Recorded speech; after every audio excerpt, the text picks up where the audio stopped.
నిజంగా మా బిడ్డే తనని అమ్మ అని పిలిచినట్టుగా అనిపిస్తూ ఉంది. అందుకే అడుగుతున్నాం, పల్లవి నిజంగా మీ కన్న బిడ్డేనా లేక?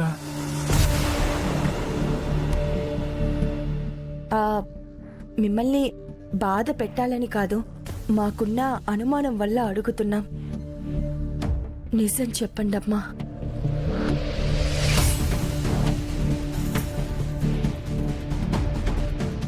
లేదమ్మా, పల్లవి మా కన్న బిడ్డే.